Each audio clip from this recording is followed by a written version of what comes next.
Hello friends, welcome back to Subi's kitchen. ഈ ചൂടത്ത് നല്ലൊരു തണ്ണിമത്തൻ ജ്യൂസ് തയ്യാറാക്കി നോക്കാം. അപ്പോൾ വീഡിയോയിലോട്ട് നമുക്ക് പോകാം. ആദ്യം തന്നെ ഞാനൊരു ജ്യൂസ് ജാർ എടുത്ത് അതിലോട്ട് ആവശ്യത്തിന് തണ്ണിമത്തൻ എടുത്തിട്ടുണ്ട്. നന്നായിട്ട് കുരുവെല്ലാം കളഞ്ഞ് കട്ട് ചെയ്ത് വെച്ചതാണ്. ഇതെല്ലാം നമുക്ക് ഈ ജാറിലോട്ട് ഇട്ട് കൊടുക്കാം. അടുത്തതായി നമുക്ക് മധുരത്തിന് ആവശ്യമായ പഞ്ചസാര കൂടി ചേർത്ത് കൊടുക്കാം. തണ്ണിമത്തൻ നല്ല മധുരമുള്ളതാണെങ്കിൽ പഞ്ചസാര കുറച്ച് മതിയാകും. ഇനി വേണ്ടത് മിൽക്ക് മെയ്ഡാണ്. 2 ടേബിൾ സ്പൂൺ മിൽക്ക് മെയ്ഡാണ് ഞാൻ ഇതിലോട്ട് ഒഴിച്ചു കൊടുത്തത്. മിൽക്ക് മെയ്ഡ് ഒരുപാട് കൂടുതലൊന്നും ആവശ്യമില്ല, 2 ടേബിൾ സ്പൂൺ മാത്രം മതിയാകും.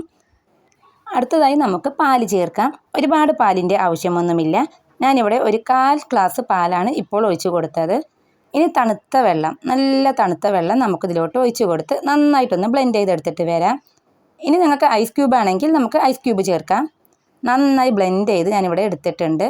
ഇനി വേറൊരു ബൗളിൽ ഞാൻ കുറച്ച് തണ്ണിമത്തൻ കുരുവെല്ലാം കളഞ്ഞ് ഇതിലോട്ട് ചെറുതായി കട്ട് ചെയ്ത് വെച്ചിട്ടുണ്ട്. അത് നന്നായിട്ട് നമുക്കൊന്ന് ഉടച്ചെടുക്കാം.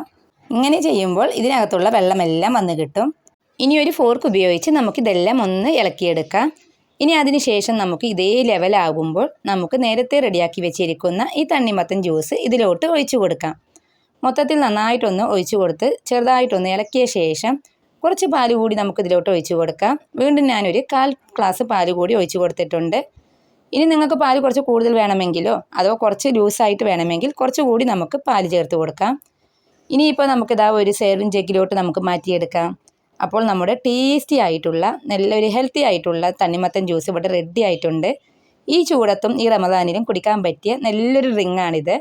അപ്പോൾ വീഡിയോ ഇഷ്ടമായിട്ടുണ്ടെങ്കിൽ നിങ്ങൾ ലൈക്ക് ചെയ്യാനും ഷെയർ ചെയ്യാനും, ആദ്യമായി കാണുന്നവരാണെങ്കിൽ സബ്സ്ക്രൈബ് ചെയ്ത് തൊട്ടടുത്തുള്ള ബെൽ ബട്ടനും കൂടി ഒന്ന് പ്രസ് ചെയ്യാൻ മറന്നേക്കരുത്.